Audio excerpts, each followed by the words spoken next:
The night Leigh found out the truth, she was standing in her socks on the cold kitchen tiles, holding a mug of chamomile tea she'd never get to drink. It was late, past 11, and she'd come downstairs because she couldn't sleep. That had been happening a lot lately. She'd lie there in the dark next to Gavin, listening to him breathe, and something in her chest would just pull tight. She couldn't name it then. She thought maybe she was anxious about the new school year, or tired from everything that had piled up since they'd moved in with his parents. She thought a lot of things that turned out to be wrong. She was about to go back upstairs when she heard voices from the den. The door wasn't fully closed. A thin line of yellow light cut across the hallway floor. She recognized Gavin's voice first, low, careful, the way he got when he didn't want to be overheard. Then his mother, Rosemary. Leigh didn't mean to listen. She took one step closer, then another, and then she just stopped moving entirely. She has no idea, Gavin said. Good.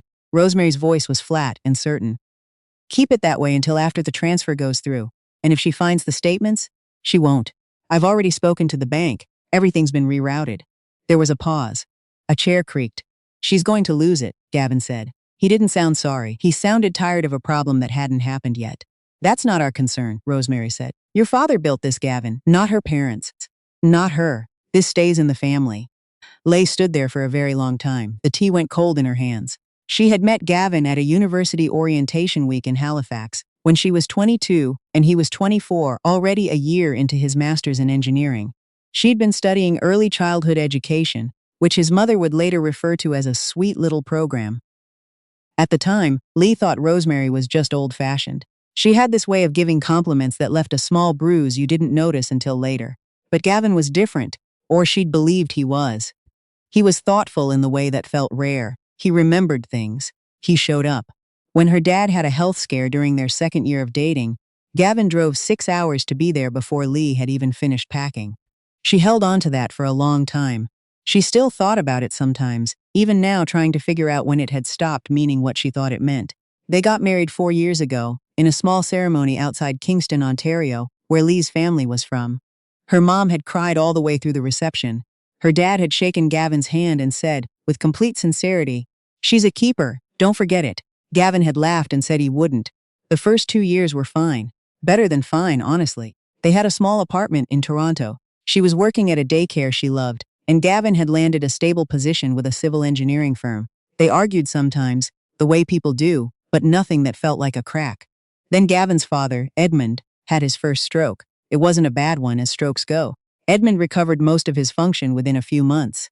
But it scared Rosemary badly, and she started calling Gavin every other day, and then every day, and then sometimes twice. She needed help with the house. She needed someone to drive Edmund to his appointments. She needed specifically Gavin. Not a nurse, not a service Gavin. Leigh had tried to be understanding about it. She'd told herself that family came first, that Rosemary was frightened, that this was temporary. What she hadn't accounted for was how permanent temporary could become. 6 months after the stroke, Gavin sat her down and told her his parents needed them to move in. The house in Burlington was big, he said. They'd have their own space. It made financial sense. It was the right thing to do. Leigh had asked for time to think about it. She got 2 days. She moved boxes into the Burlington house on a Saturday in November, telling herself it would be okay, that she could make it work, that she would find a way to build something good inside someone else's walls. She was 30 years old. She was still learning that optimism, when pointed in the wrong direction, can become its own kind of harm. Life in the Burlington house had a texture that Leigh struggled to describe to her friends without sounding like she was complaining. Because on paper it wasn't awful. She had a large bedroom, she had privacy when she needed it. Rosemary didn't yell at her or make cruel comments to her face. What Rosemary did was more like a slow rearrangement. She moved Leigh's things without asking. A vase from the windowsill. A small stack of books from the side table in the living room. The kitchen mat Leigh had bought because the floor was hard on her feet. Each thing appeared somewhere else, or disappeared entirely, or was replaced with something of Rosemary's choosing. When Leigh mentioned it, Rosemary looked genuinely confused, the way someone looks when they can't imagine why you're making a fuss. "I just thought this worked better," she'd say. And somehow that was always the end of it. Gavin didn't see it. Or he didn't want to. When Leigh brought it up in private, he'd listen with a patient, slightly pained expression and then say something like, "She means well," or "She's just particular about the house," or once, very quietly, "Can you just let it go? Please?" So Leigh let it go. and then she let go of something else, and then something else after that, until she wasn't entirely sure what she was still holding on to. She kept working, which helped. She'd transferred to an elementary school in Burlington by then, teaching kindergarten, and the kids kept her sane in a way she couldn't fully explain. 30 small people who needed her to be present and patient and steady. She was good at it. It was the one part of her life that felt entirely, inarguably hers. She also called her mom every Sunday. She tried not to say too much because her mom would worry, and worrying would make her call more, and more calls would mean Rosemary making small comments about the noise. So Leigh kept those calls bright and general, the way you keep a wound clean but covered. She didn't tell her mom about the nights Gavin came home late, smelling like he'd been somewhere nicer than he'd said. She didn't tell her mom about the way Rosemary and Gavin sometimes went quiet when Leigh walked into a room. She filed these things away and told herself she was imagining it. She wasn't. The money situation, the real one, the one she heard about on the kitchen floor in her socks, had started months before that night, though she hadn't known it.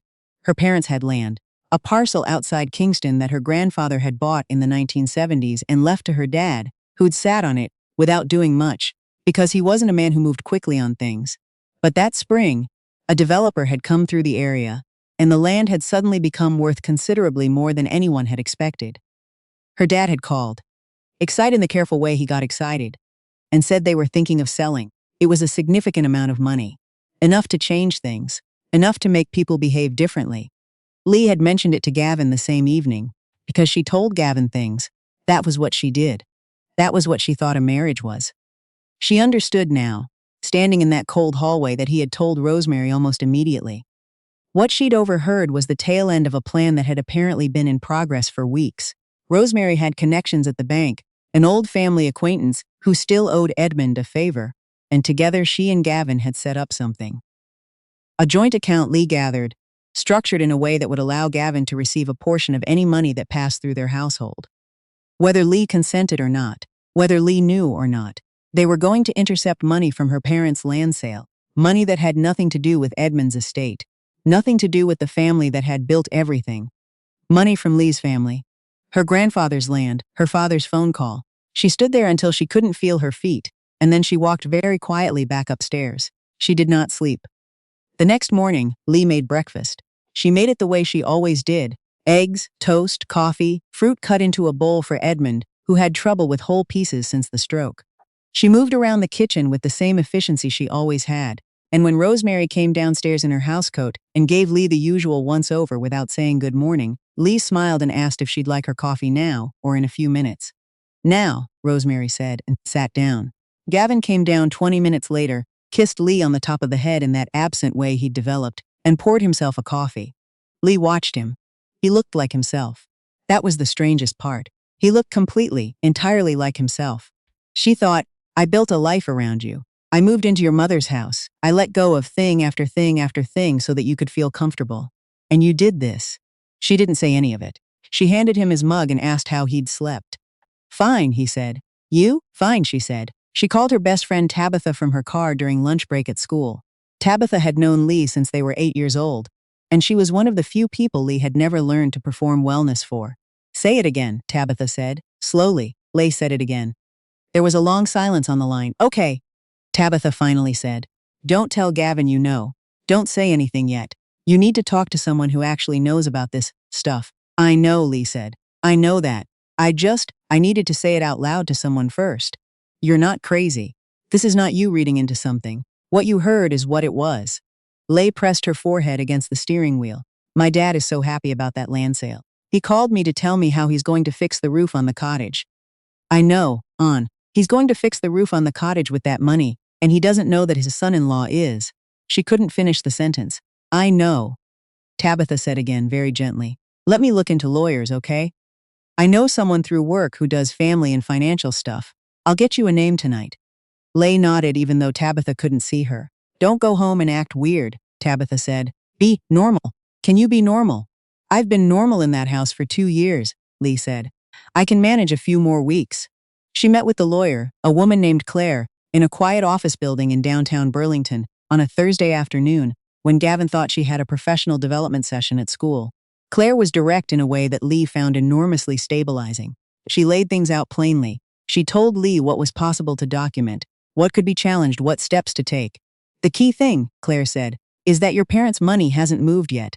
The land sale hasn't closed. Not yet, Leigh said. But it's soon. Within the next month. Then that's your window. Claire folded her hands on the desk. Your parents need to be informed before they sign anything. And you need to speak with your bank independently, your personal accounts, any joint accounts you have with your husband, so that you understand exactly what's been set up without your knowledge. Will they tell me? The bank? You have the right to that information. Yes. Leigh spent the following week quietly gathering documents. She accessed online statements she'd never bothered looking at closely. She found the joint account, buried inside what she'd thought was simply their household budget account, which she'd largely left to Gavin to manage because he was better with numbers. She'd told herself, which she now understood to be a sentence she should have interrogated years ago. There it was, in writing, a structure she hadn't consented to and hadn't been told about.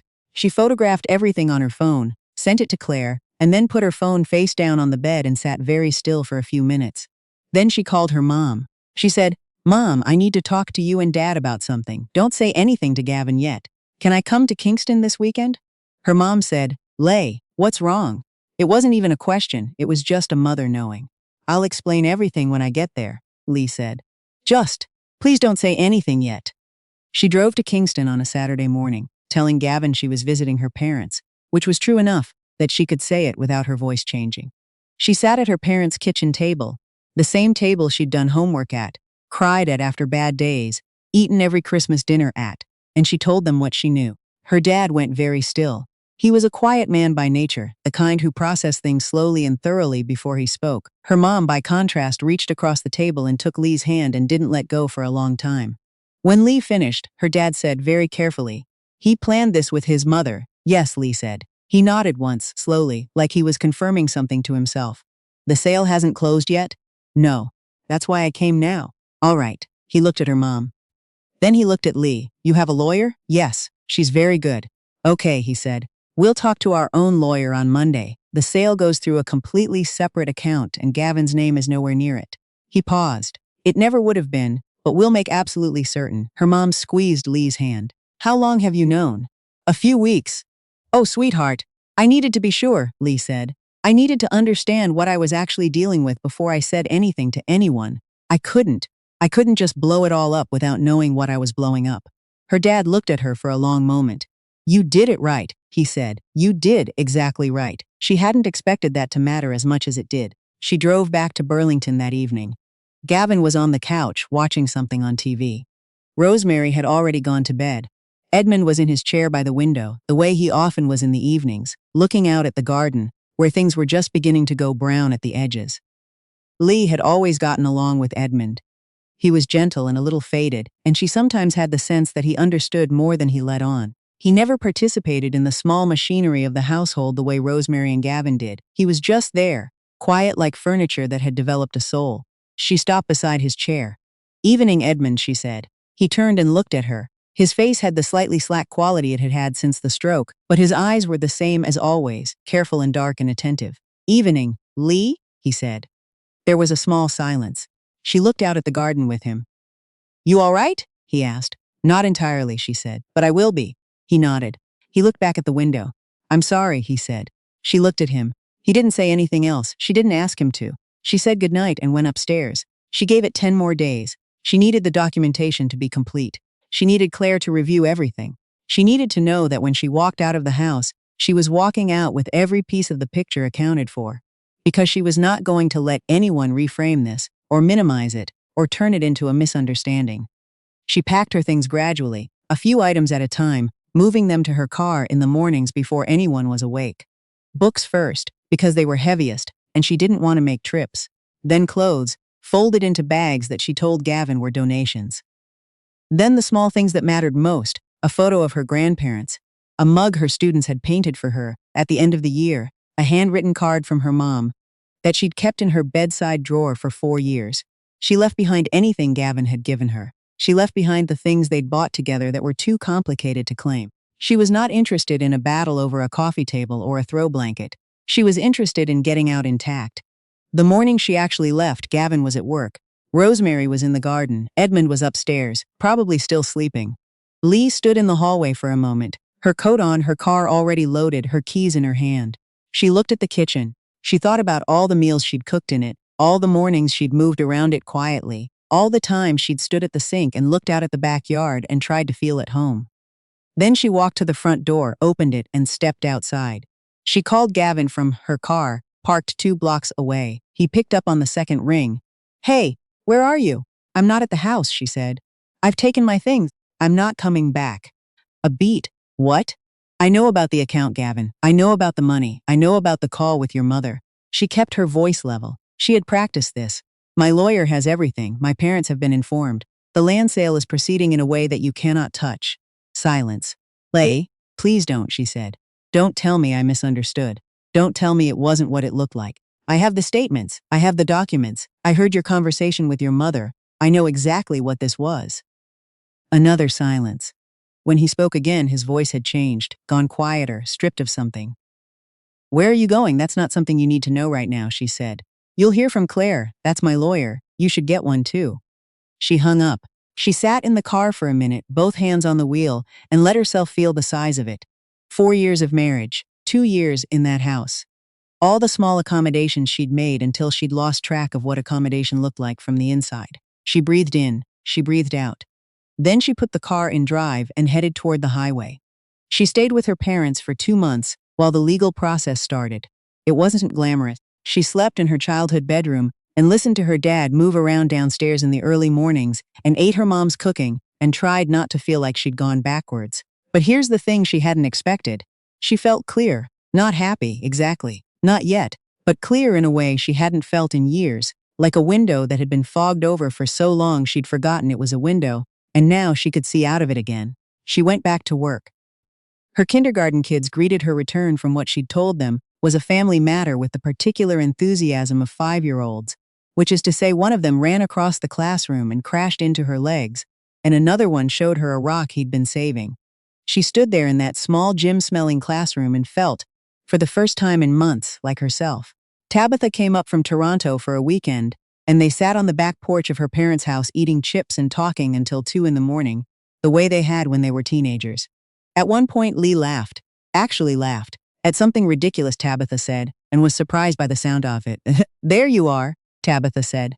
"There I am," Leigh agreed. The divorce took almost a year to finalize. Claire was calm and thorough, and Gavin's lawyer was apparently decent, which helped keep things from becoming uglier than they needed to be. Rosemary called Leigh's cell phone 3 times in the first weeks. Leigh didn't answer. After the 3rd call, Claire sent a letter and the calls stopped. The land sale went through as planned. Her parents fixed the roof on the cottage, as her dad had always wanted. He sent her a photo of it, standing in front of it, squinting into the sun, looking pleased with himself. She saved the photo in a folder she labeled simply, "Good Things." She found an apartment in Kingston. 2nd floor, overlooking a street lined with old maples. It needed painting, and the bathroom tiles were original to about 1987, and she loved it completely. She painted the kitchen a deep sage green and bought a rug with more color in it than anything she'd owned in years. On the first morning in her own place, she woke up to quiet. Not the tense, managed quiet of the Burlington house, where silence meant you were waiting to find out what mood the rooms were in. This was different. This was just a Saturday morning, birds somewhere, light coming through curtains she had chosen, coffee she would make for herself, a day that belonged entirely to her. She lay there for a moment and thought, I almost didn't get here. She thought about the night in the kitchen, her socks on the cold tiles, the mug of tea, the strip of light under the den door. She thought about how close she'd come to walking back upstairs and going to sleep, and convincing herself it was nothing. She was glad she'd stayed. She got up, put the kettle on, and opened the window to let the morning in.